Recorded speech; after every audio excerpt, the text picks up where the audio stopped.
So this is a bit of an experiment. The Agora Foundation, we do a few things, the Ojai panels, which you know, and the Great Book Seminars. And we do free Great Book Seminars at the Ojai Library in Greater Goods that are only 1 hour during the lunchtime. But we do one-day seminars, usually about 2 a month. And what we did today was we had Adventurous listening, new music since 1899. So we spent 4 hours listening to recordings, talking about readings, and I've been going to the music festival my whole life pretty much. And some of the music I love and some I don't love. But the education that we got today in the conversation made me much more interested in giving things a try that initially I didn't want to. So I'm really excited about that. And several of the pieces that we discussed are going to be at the music festival next month. And we're going to hear some of that today. But Lance came to us through advice from the music festival, and what a find. He's been an incredible seminar leader today. And so what I'd like to do at Agora is continue to do these kinds of things where there might be a seminar during the day and then some kind of free presentation at night on these subjects. So this should be hopefully the first of many like events. So with that, I would like to introduce you to Lance Brunner to come out and lead us in this conversation. Thanks.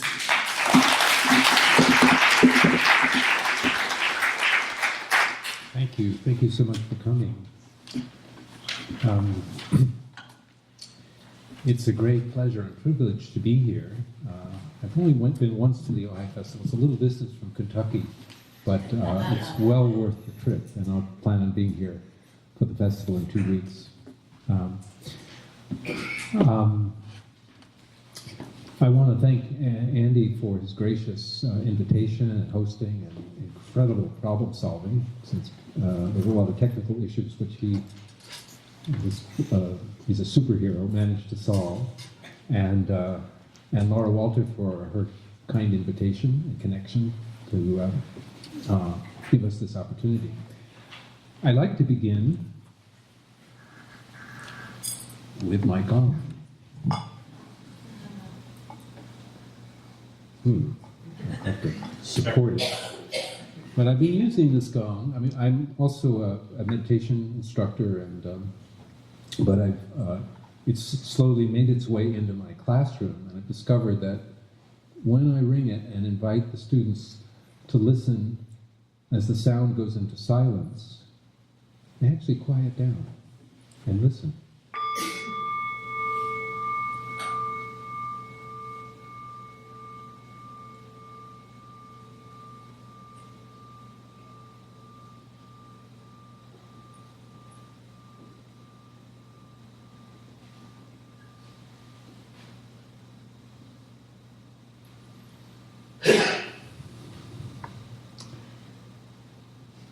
Now, these type of gongs, I'm sure which most of you are familiar with, have a very long decay. So they have the capacity, when we listen and are mindful to and with them, to take us into silence. At that point, this even works with young children. I once gave a talk at a Presbyterian church to a middle school group who had, is the sound okay? I'm just going to adjust you up a little bit. Yeah, and I was giving a talk on one of the world's great religions, on Buddhism, and I learned that the children, ages about 11 to 14, had just had pizza and Coke and been running around on the playground, and came back in to listen to a presentation on one of the world's great religions. Of course they weren't the least bit interested. They were bouncing off the walls. But when I brought up, I did bring my gong, and I said, see if you can hear when the sound goes into silence. They made a game out of it. They were like, ah. And they're like, that's it.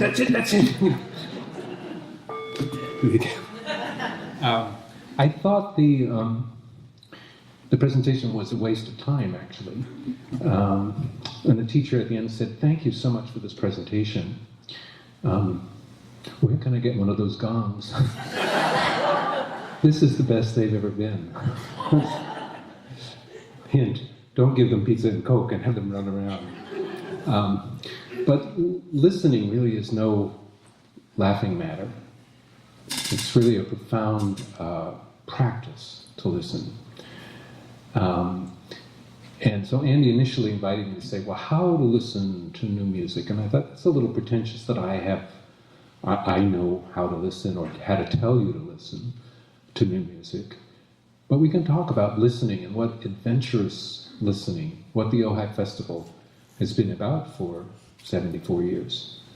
So I'd like to unpack a little bit what I mean by adventurous listening. Let me see if, well, I've also called it preparation for the Ojai Festival. And by that, it is so, in those 4 days, it is so much incredible music, such diversity packed into it that it's virtually impossible to summarize it. But I thought of preparation in terms of three qualities. So there's information and knowledge about it. What's this music about? Who wrote it? What does it mean? Secondly, there's skills involved. How to listen to it. Right? And thirdly, there's an attitude or a view. Why should I listen to it? What does it mean to me? I think these three aspects or dimensions, knowledge about something, the information, the context of it, the ability to work with the material, in this case to listen to the music, to feel it and experience it, and then a bigger issue of our attitude towards it, why we would listen to it. And this, in the seminar this morning and this afternoon, people were saying, well, I keep going, but I'm not sure why, because I don't like all the music, and what does it, am I supposed to like it? And it's a very interesting issue. So I use these three aspects in any aspect of teaching, I think, because there's information, a textbook, for example, in a traditional course, but information now is all available on our smartphones. And sometimes I said, when was Schönberg's second string quartet first premiered? Nobody knows? Find it. It's like a quick draw. It's like draw 26 seconds, 1908, I got it. Right? That information is easy, but what should we do with that information? How does it make sense? What skills do we have to make it meaningful, to make connections? And the third, what's it all about? Well, pertinent information is certainly valid, right? Historical, technical knowledge, what, when, and where, principal narratives, and contexts. So this is particularly interesting to me in the 20th century. This morning we started with something I did in a class that I was teaching on music since from the Middle Ages until the end of the Baroque period. So Gregorian chant to Handel and Bach at the end of it, and I played one piece of fairly traditional Gregorian chant, very flat psalm tone, just a recitation of a psalm tone, and then the end of the Hallelujah chorus of Handel. Oh, it was 1,000 years, and it's just astonishing how that happened. So I tell the class, how we got from here to here is a really interesting story. And they all go, yeah, it is. What makes a story interesting? The details. Then I was thinking, what makes a story boring? The details. It's the relationship of the details to the narrative that connects it, that makes it meaningful. And one of the narratives or things that one could explore is the dialectic between tradition and innovation. So there's 1,000 years between the very functional Gregorian chant, Dixit Dominus Domina ad me, sere ad extris meis, simply the recitation of the text, to this magnificent polyphonic excerpt from the oratorio that we all know, Handel's Messiah, is the culmination of a lot of, let's say, development or innovations in music that really is a fascinating story, as much as students resist it, of how musical notation came about, and how people, even within the context of church music, that the music was fairly constricted, that there was always this push to do something new. And the new and the tradition, the received tradition and innovation is always playing out in very interesting ways.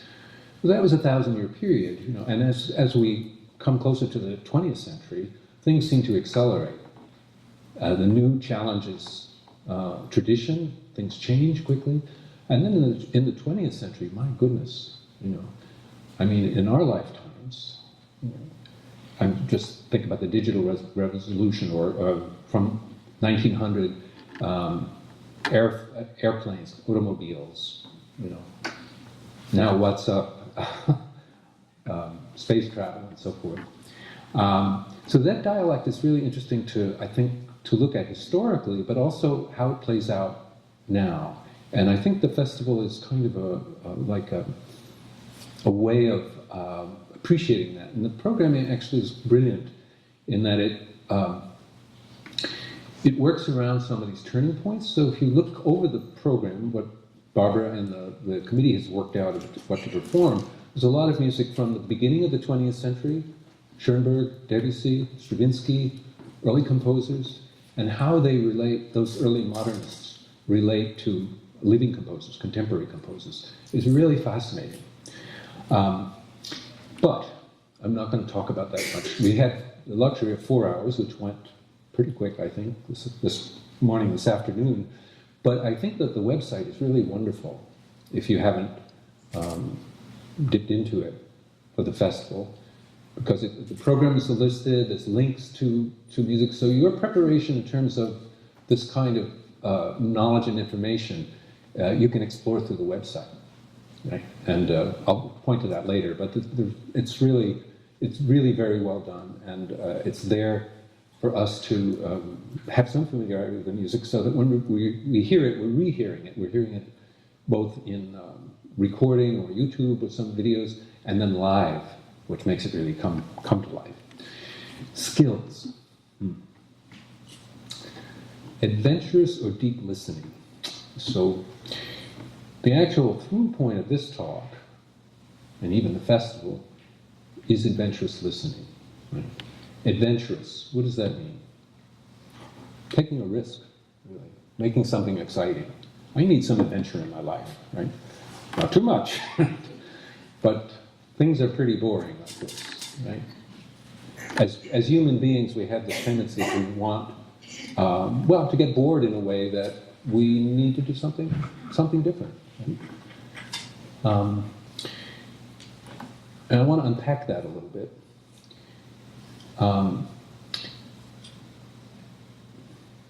There's a significant difference between hearing, audition, being able to hear something, and actually listening.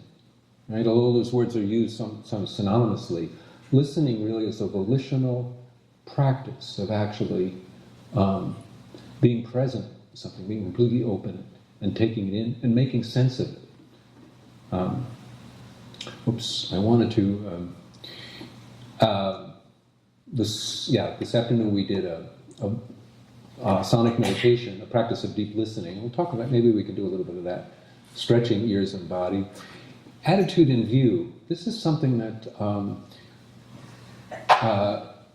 in a way, can't be taught, but can be modeled and learned. Why should we listen to new music? Listen to the new it should be. And what is music for? What's its meaning and function? So I like to think that in Tibetan practice, they talk about sutras having an outer, inner, and a secret meaning, which is interesting. I thought of this recently about music. There's an outer meaning, and the outer meaning could be the physical notes, the score, the musical score, or the sounding music. The inner meaning is how it's received.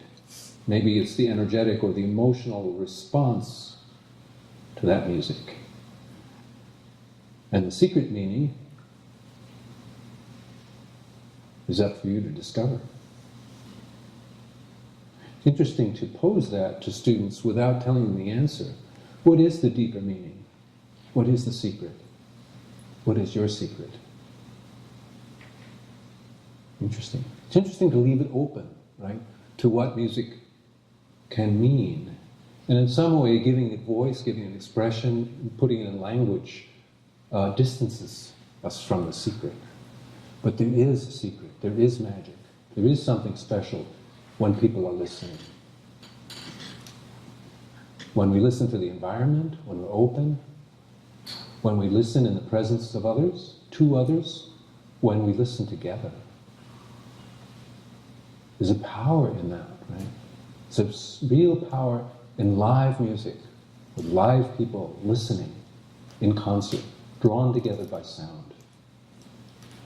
And the new challenges us, right? It means, in some ways, I'm trying to envision who would be here tonight, who would show up, and am I preaching to the choir? You know, you all know this stuff, you know, or can I be helpful, or just articulating in a way I think is important because, well, for reasons that I'll explore here. I wanted to pay homage to a dear friend and mentor, Pauline Oliveras. So the slide is much clearer here. This is a photograph I took of Pauline in 2005, I think, in Lexington, at 3rd Street Stuff.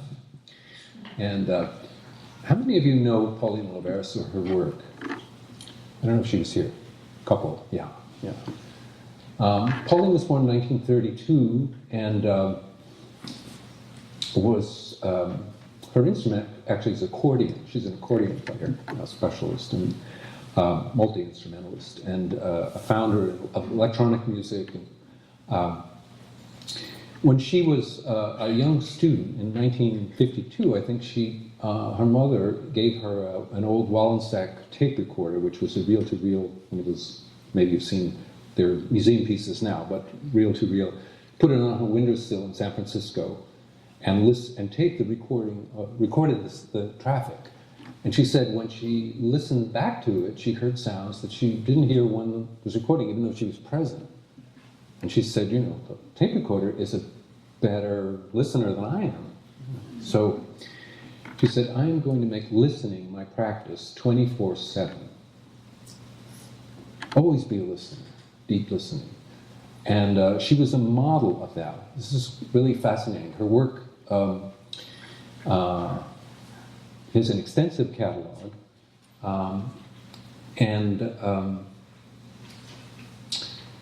She piloted this practice called sonic meditation, which we did an example of this morning, or this afternoon, of creating fabrics, musical fabrics by improvising, just by using our voice or body percussion, and listening to one another.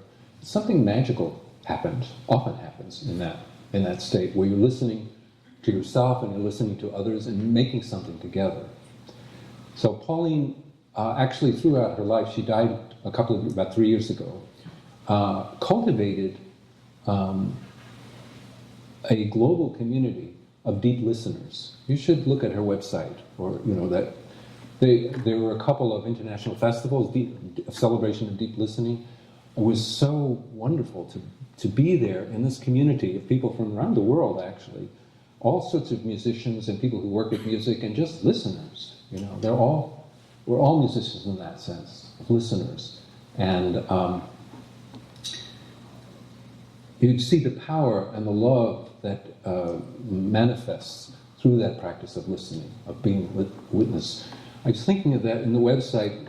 There's a really wonderful short clip of Barbara Hennigan talking about Rake's Progress, and the Stravinsky opera that's going to be performed, and semi-staged, I think it's called, and how that came together. And she said, you know, they have a simple box on stage, so it's very simple staging, but very effective. And she said, you know, when the singer's in the box, you know, they're in the box, but when they step out of the box, they become witnesses. So they're on the stage, they're out of the box, and they're looking, and they're witnessing the other singers. And I was thinking, well, they're not just eyewitnesses, they're ear witnesses. And that could describe us when we're listening fully. Why is it so difficult to listen? Here are some obstacles. We're distracted. We've got a lot going on. Right? We're speedy, right? That our time-saving devices haven't really saved us time, they've just made us busier, haven't they?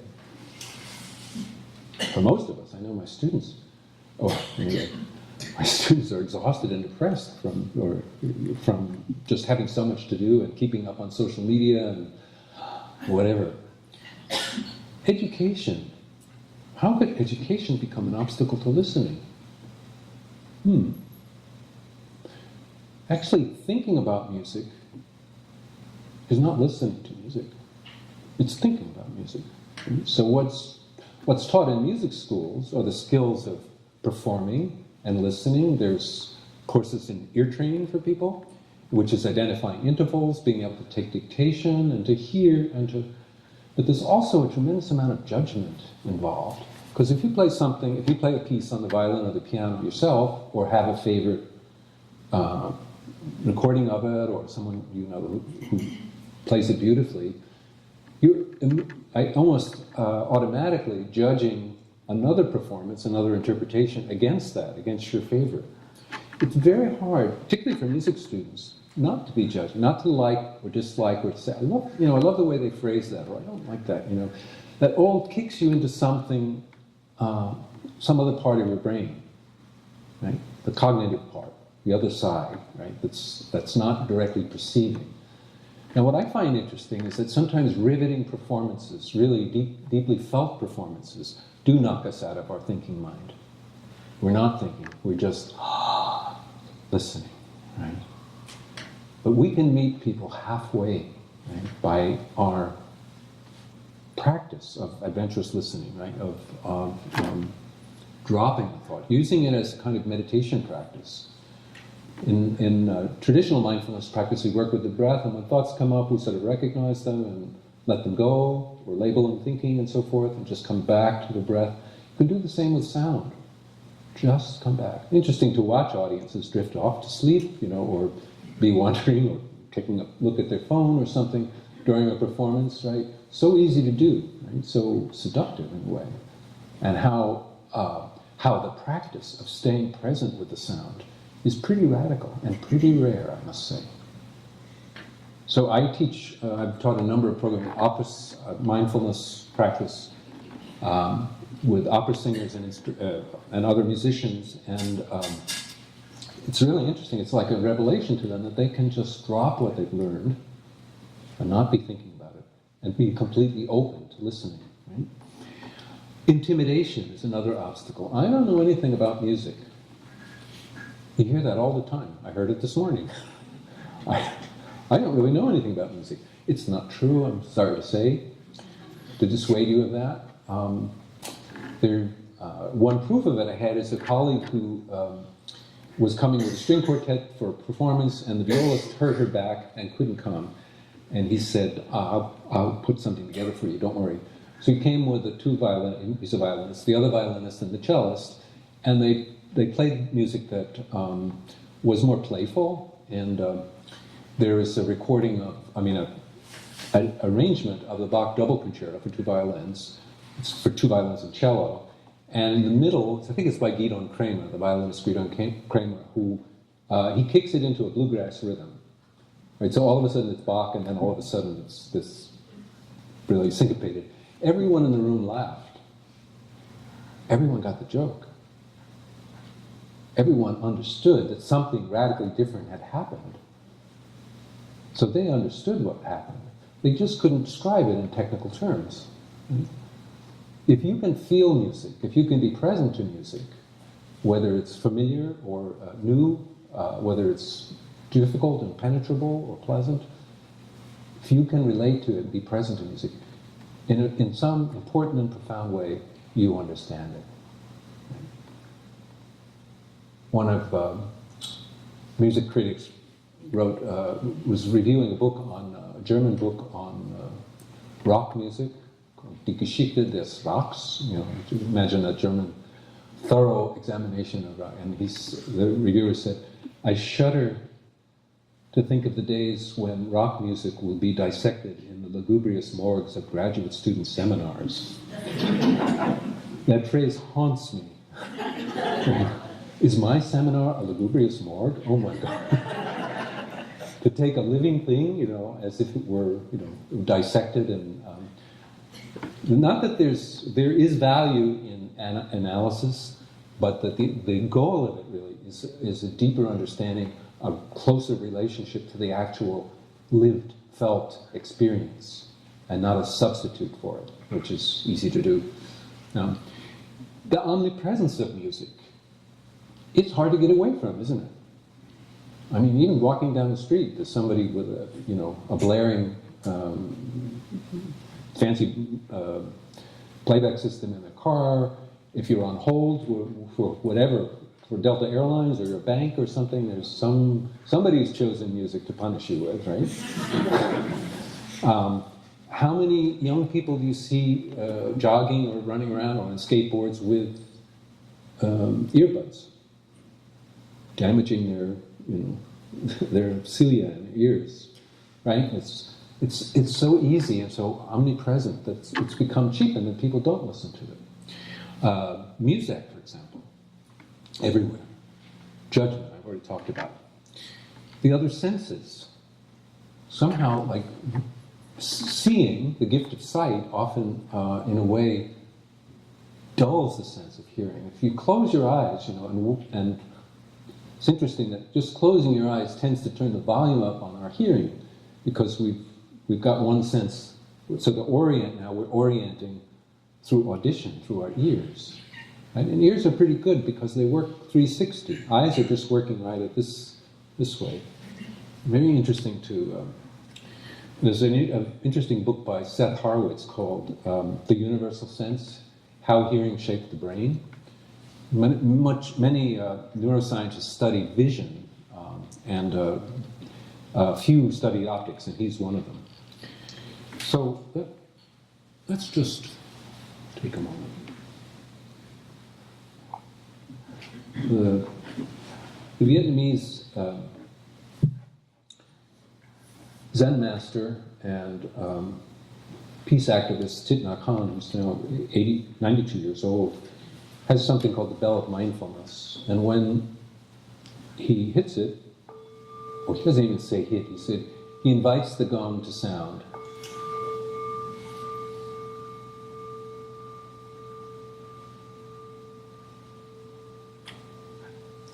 And invites people to say, listen, listen, listen.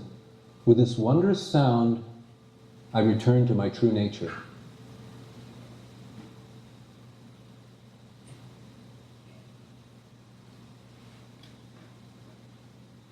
It's wonderful to be on retreat with him. I did a retreat in 1988, 250 people at Omega Institute in New York. He gives the gong to a child, a small child, when do walking meditation. 250 people walking around doing walking meditation with an 8-year-old with a gong, and every time the child sounds the gong, we stop and say, listen, listen, listen. With this wondrous sound, I return to my true nature. And I was thinking, is he crazy giving it to a child? But the children were all very respectful. To have the power of saying, hey, 250 people have stopped because I've sounded the gong. Well, to use that as a practice, he said, anything could be the bell of mindfulness. Phone ringing, being stuck in traffic, the stoplights in the car in front of you, right? Reminders, come back, listen, be present. Breathe.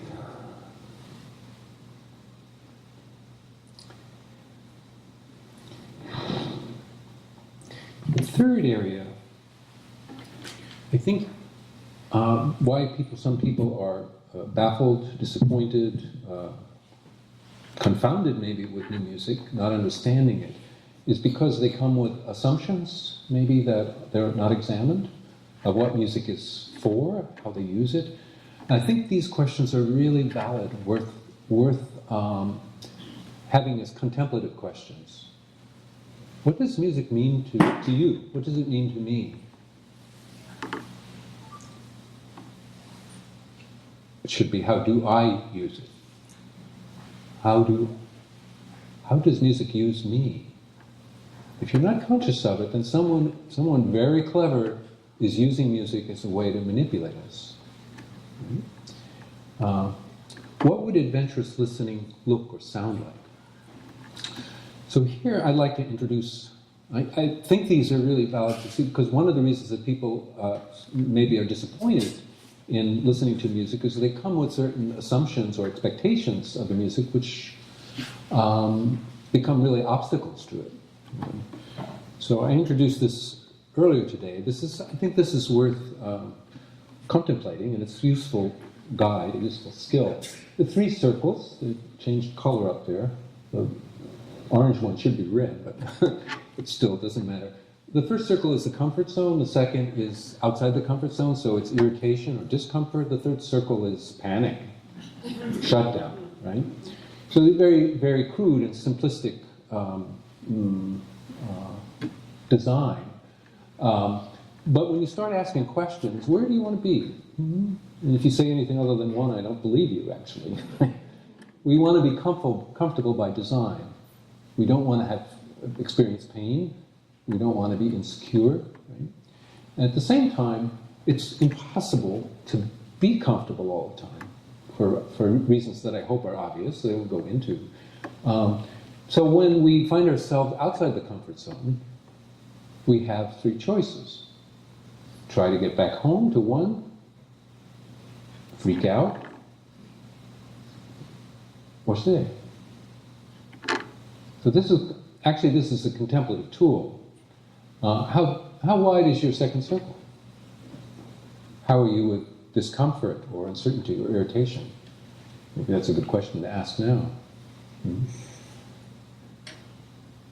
Some people seem to have just like a very narrow band there that goes from 1 to 3. God damn it, this always happens to me. Right? As opposed to, as our model, Andy said, we can handle that. You know? We can handle that. Right? So basically, if you have allegiance or a commitment to being comfortable all the time, that circle shrinks. And rightly so, because things are going to change and you're not going to stay there. And if you can hang out, if you can explore, or we could say be adventurous, maybe that second circle can grow and the first circle can grow as well. Right? So see if this can come to mind sometime, maybe even now, if you're starting to get drowsy or bored, to see what that feels like and breathe with it. So how this might apply to music? Why do you use music? Because it makes you feel good? Because it's comfortable? Of course. Right? You have your favorite pieces and favorite kind of music. What it would be like to explore new music, something different, to take a risk. The adventure is you might not like it. You might hate it. Right? But it's really not a big risk, is it?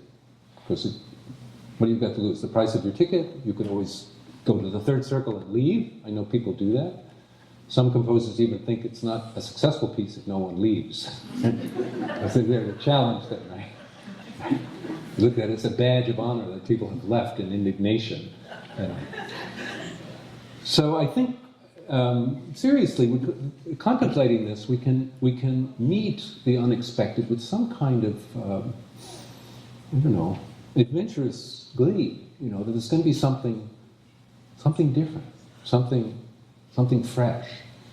And this is worth, I think, contemplating in a way, because I'll make a.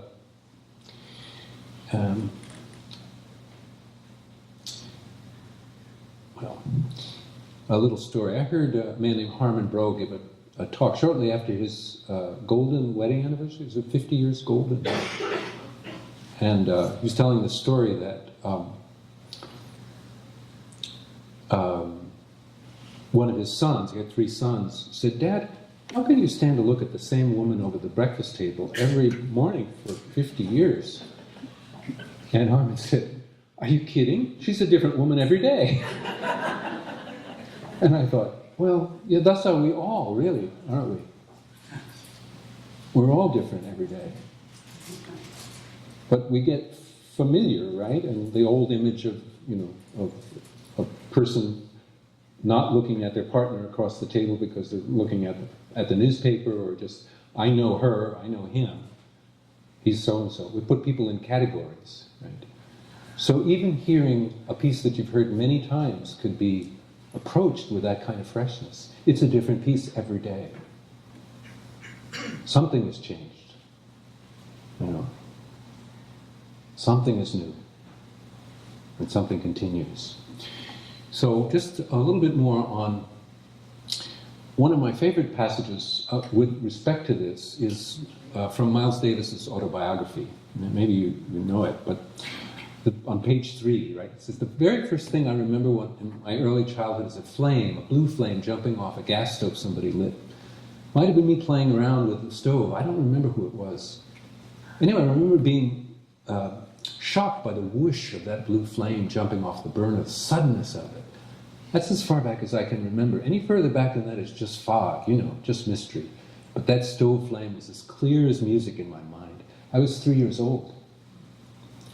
I saw that flame and felt the hotness of it close to my face. I felt fear, real fear for the first time in my life. But I remember it also like some kind of adventure, some kind of weird joy too. I guess that experience took me someplace in my head, in my heart, I hadn't been before, to some frontier, the edge maybe of everything possible. I don't know, I never tried to analyze it before. The fear I had was almost like an invitation, a challenge to go forward into something I knew nothing about. That's where I think my personal philosophy of life and my commitment to everything I believe in started with that moment, with the blue flame. That's a philosophy of life, my friends. That's the essence of jazz. That's what made Miles Davis so great. That's why people would go, long distances to hear him, to follow him, because he didn't know what was coming next. Keith Jarrett tells a story about him. "Hey, Miles, how come you don't play ballads anymore?" Because I like it too much. I like them too much, right? That he's an adventurous, that was his brilliance. So we too can go to that edge, I think. And it's a safe edge to go to. Listen, it's worth the risk to hear what new composers or performers, live performers, have to say in their music, even if we don't like it, even if it puts us in the second circle. Right?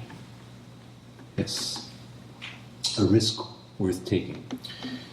Another thing that I played, I think this is useful too, because it's very simple. 3 circles, 3 things. Music can be for the feet. Where are my dancing feet?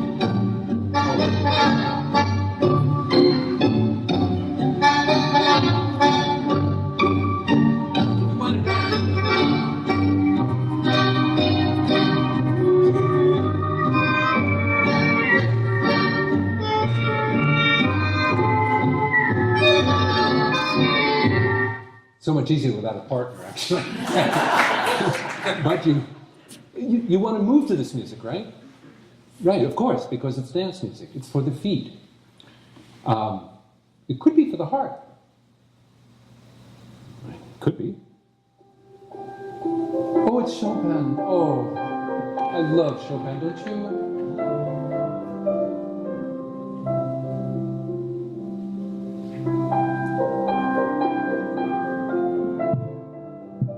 Sure, we could dance to this, but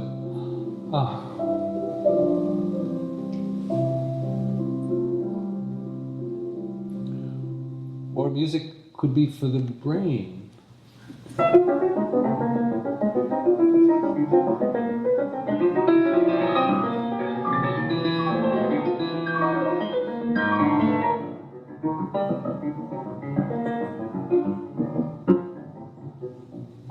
Could be third circle music, right? So each of those excerpts is really, would say, has a different function or speaks to a different aspect of our being. One is the affect of the movement, and that kind of music has to have a clear metrical structure or beat, so we know where to put a foot down, right? To march or to dance or to move to it. The Chopin is you could say sentimental music or very effective because his use of harmony is so skillful. His use of the resonance of the piano, it just right, warms the heart. It's a hook in the heart, really. And there's some music like this Schönberg piece that really is challenging and has neither of those qualities, right? You don't really want to move to it unless it's to run for the exit, maybe. But and it doesn't have the affect of it. So it's interesting to think of that, of the way that different music is geared to different for different affects or different effects. I think these are things I'm not going to. I don't have time to talk about here, but they're worth investigating. The early modernists, like Schönberg, that are well represented on this year's program. The Jack Quartet is going to play this Schönberg second string quartet. Ludwig is going to play Verklärte Nacht, these early Schönberg pieces, which are expressionistic. They're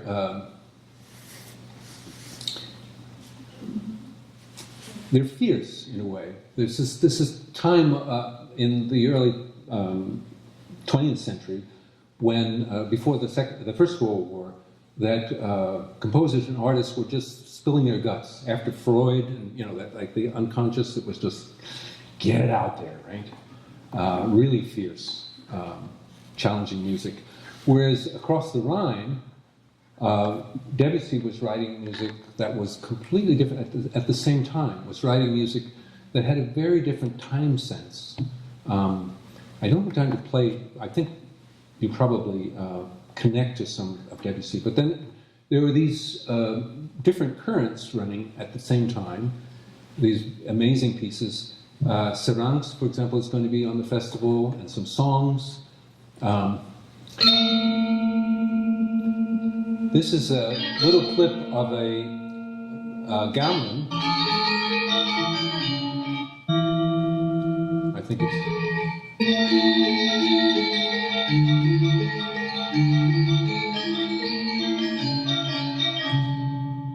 which is highly cyclical music that Debussy heard in 1889 and said had a tremendous influence on him. So he came in contact with music that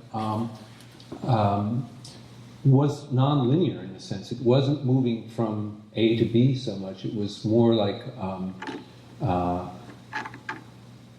both static and movement within stasis. That gave a real challenge and a real counterpart to the Germanic tradition, the expressionistic Germanic tradition of Schönberg and others. And then Stravinsky came along. With his background in experience in Russian music, and of course wrote those ballets. So I wish there were time to play examples of those early pieces. But what happened basically is there was a competing narrative between the Germanic school, as represented by Schönberg and his students, and then the modifiers from France, from Hungary, from Russia, who came from different traditions, began to incorporate different scales and different approaches to music, new temporalities. And there were these two patterns. After the First World War, they entered a period of neoclassicism. And again, I wish there were more time to play these things, but some of these you may know, like Pulcinella. It'd be a little cumbersome for me to change this. Maybe if in our discussion period, if you like, I can play some of these examples where Stravinsky turned to more objective music, particularly with Pulcinella, and all the way from about 1919 on to 1952, he wrote music basically about music. It was called neoclassical, sometimes neotonal music. A series, really, of masterpieces of music about other music, using Bach as an example, or using Tchaikovsky, for example, even using medieval music in his Mass. They're really interesting to study. And so interesting, too, that the festival, I guess Barbara this year, decided to bookend that period, but with a performance of Pulcinella, a complete performance of it, which is a ballet with some singing in it, and all the way to Rake's Progress. So both of those works are going to be performed, and it's really nice to see that 30-year period framed like that at the festival. In the 1950s, early 50s, something strange happened. They called this strange bedfellows, that there was this dialectic between greater control, so that the followers of Schönberg wrote music that was highly controlled mathematically through the arrangements of the notes that created some sense of unity within an atonal or non-tonal framework. Well, and then another strain, going in the opposite direction, were people who thought that we needed more freedom. And this is mostly exemplified by John Cage. So composers like Cage, and like Babbitt and Boulez, were going to greater and greater control to try to take the human emotions out of the music. And Cage was going to its greater freedom, right, until 1952 and the famous or infamous piece 433. But what happened was that these two groups, would say, were going in diametrically opposed directions, and they wound up meeting. So I had people vote, actually.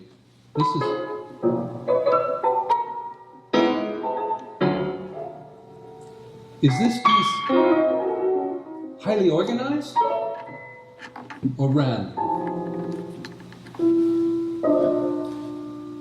Well, to say one of these two pieces is highly organized. The other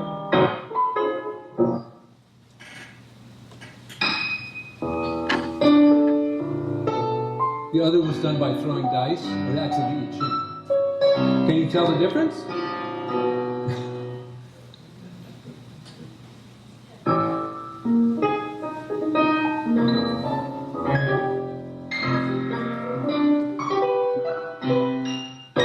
So what was discovered, quite shockingly to them, was that, they were going in opposite directions, and then they made up and said, "What are you doing here?"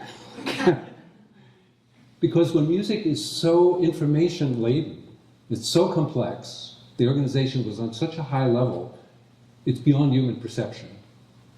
So it sounds random. No repetition, there is a high level of organization, but it can't be perceived, right? And certainly it can't be felt. Mm-hmm. And when things are random, this is called aleatoric music, like throwing dice. It also has the effect of not having human control. It seems random, like both of them did. So I think this is an important point where it led eventually to some sense of freedom where things opened up. This is sorry to be so categorical in a way, but there were the schools of Schönberg and Babbitt and the serialists, and then the followers of Stravinsky with neoclassicism, writing tonal music and so forth. And things began to open up in the 60s with minimalism and the rise of isms, actually. What I think is fascinating, what you can experience, is a loosening of the ideological divisions between composers. When I was a student, graduate student and undergraduate, there was really, if you were writing serial music, difficult, challenging music, you were progressive, and that was where it was happening. If you were writing music that was based on major and minor scales, that was yesterday's music, and it was sort of ideologically fueled. And it'd be interesting to see, or to actually feel that loosen up, that there's a spectrum around which people can write in any mode that they want, from jingles or ringtones or music for video games, all the way to these very complex pieces.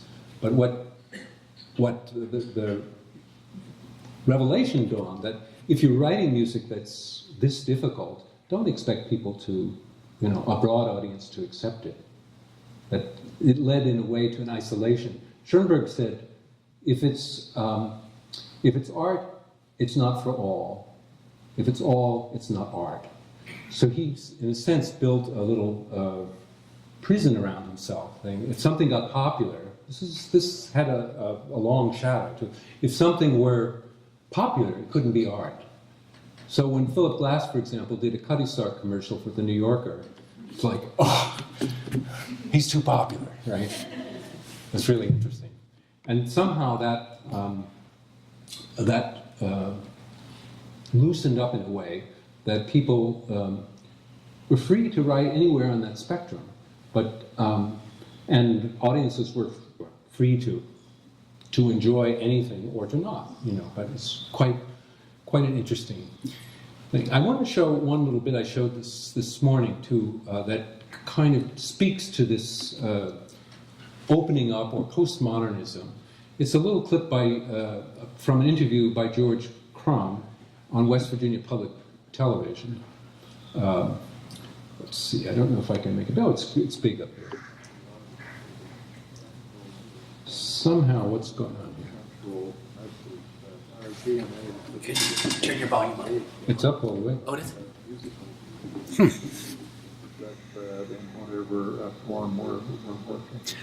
So if you were to put to words what that George Crumb essence is when you listen, and you're listening for your microphone needs to be closer to you. What are the elements of that? Well, I always say I'm not terribly self-analytical, but can you hear that? People always mention the kind of mystical feeling. There's a kind of a spirituality in my music. I think that comes largely, too, from important influences like Debussy, Gustav Mahler, Bela Bartok, and our own Charles Ives. So notice he says, that he's influenced by these composers. He'll say that around the turn of the 20th century. Debussy in particular, Mahler, Bela Bartok, and our own Charles Ives. Oops, it's going back to, sorry. In one of your pieces, what are the elements of that? Well, I always say I'm not terribly self-analytical, but people always mention the kind of mystical feeling. There's a kind of a spirituality in my music. I think that comes largely, too, from important influences like Debussy, Gustav Mahler, Bela Bartok, and our own Charles Ives. All of those were, curiously, all turn of the century. They straddled the 1900 century change. And they were all also, there was a spirituality in all four of those composers that I think influenced my own music. It was good for Let's sped it up a little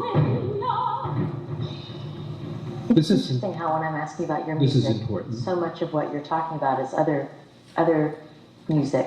Yeah, that's another element. I think all the music in the world converges at a certain point, and it's all of the ancient and old, and recently old music too. I feel that Brahms can be contemporary in our thinking. In other words, one can make contact with any point in the past.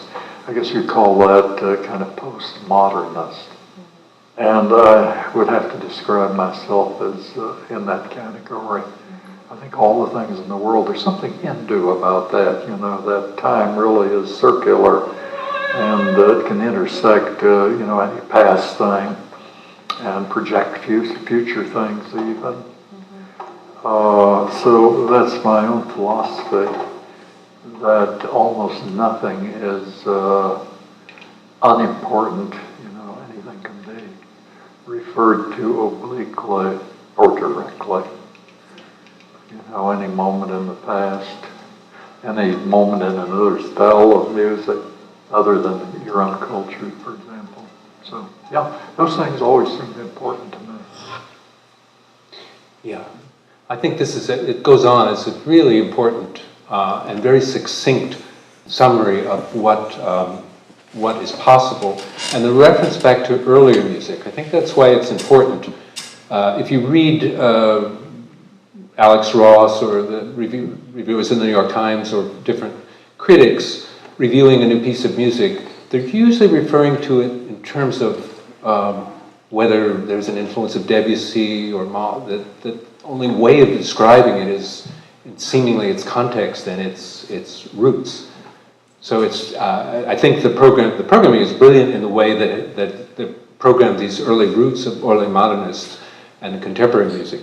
I want to play one thing that we played this morning, and I hope the sound is working.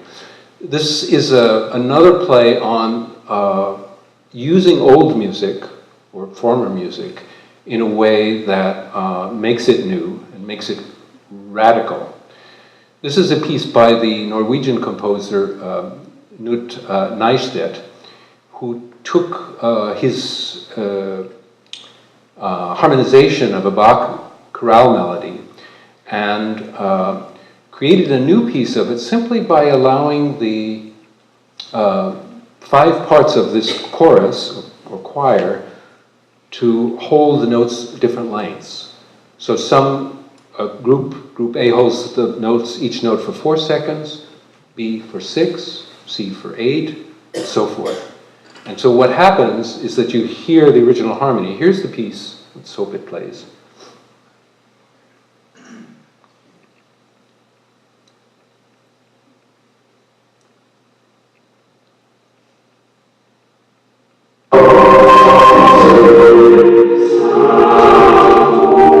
Come, sweet death.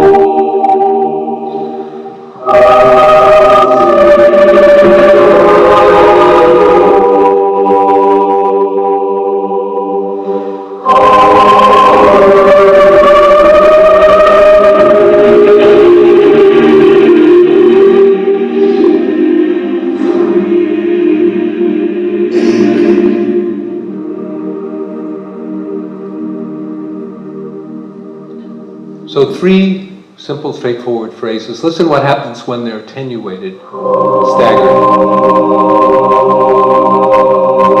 Feel it.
a small miracle, isn't it?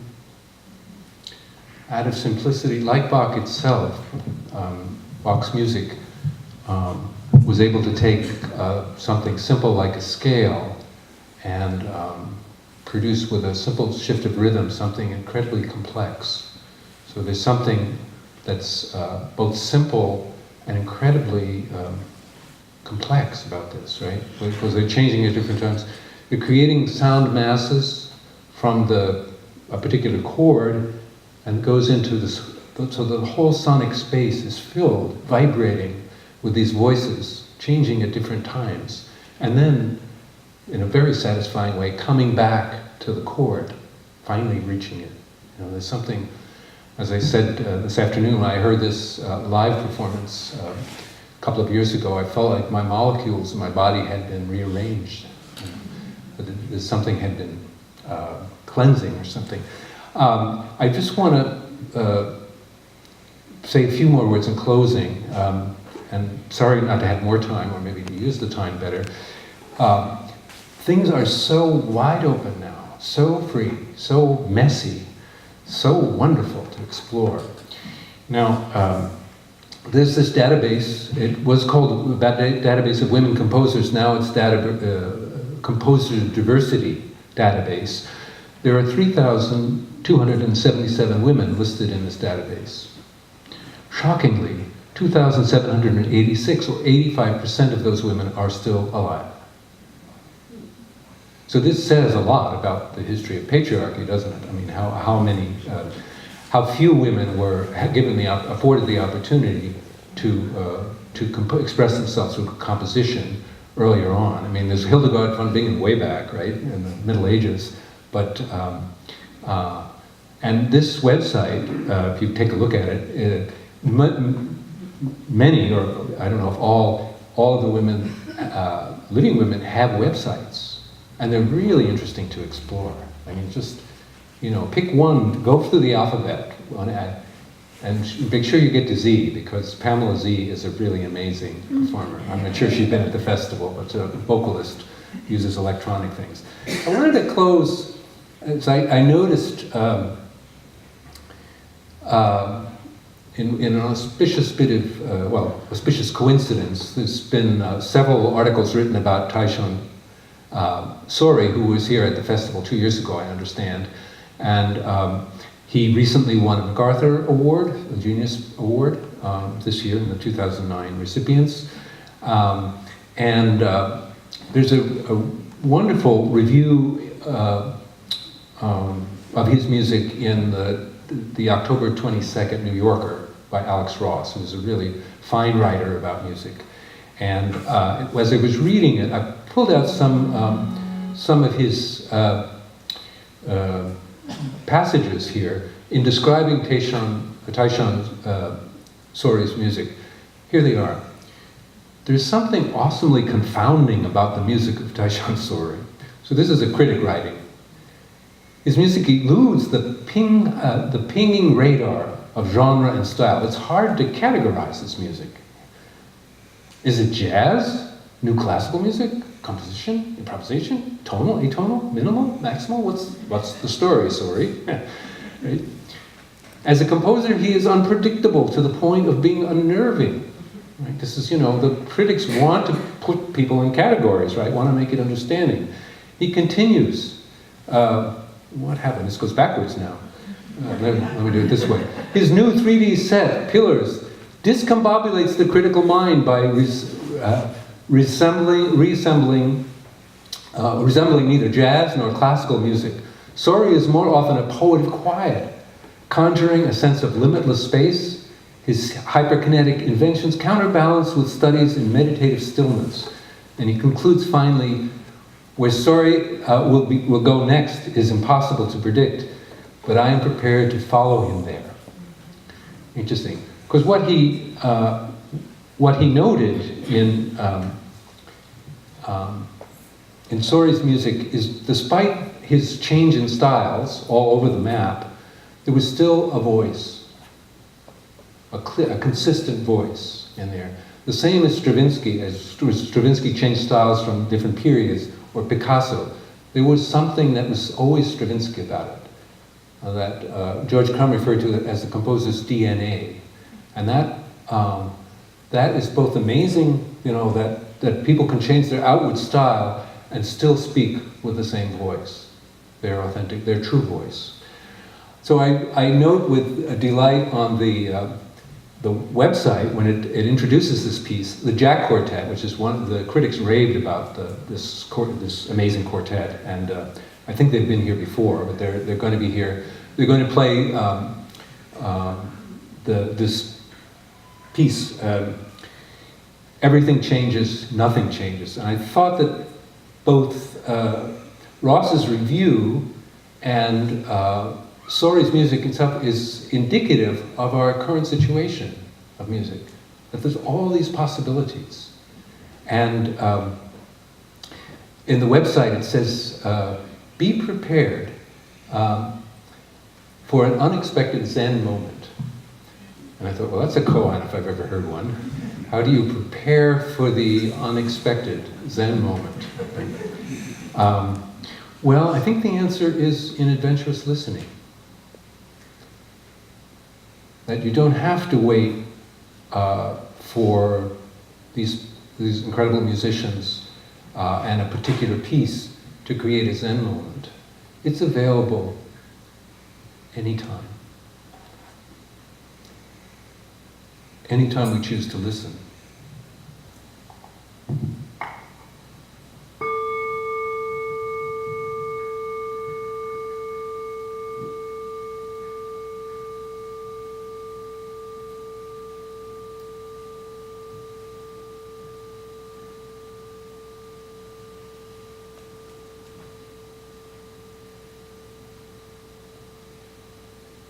Thank you very much for coming. I look forward to seeing you at the festival. I know I've run over a little bit with my exuberance and enthusiasm about this music. It's really, I want to share a lot more. There's so much to share, but you have the festival, so so there. So I know there's the performance tonight that some of you are going to, the opera. But I'm happy to entertain questions or comments. I thought that the seminar was really wonderful because the participants had such good basic questions, not afraid to ask, what's this all about? What does this mean? Or, why this and that? The path is full of paradoxes, just like a spiritual path. There are all sorts of paradoxes, but it makes it juicy and interesting. And so if you're willing to venture into the second circle, I think the Ojai Festival is a perfect place to do that. Right? Mm-hmm.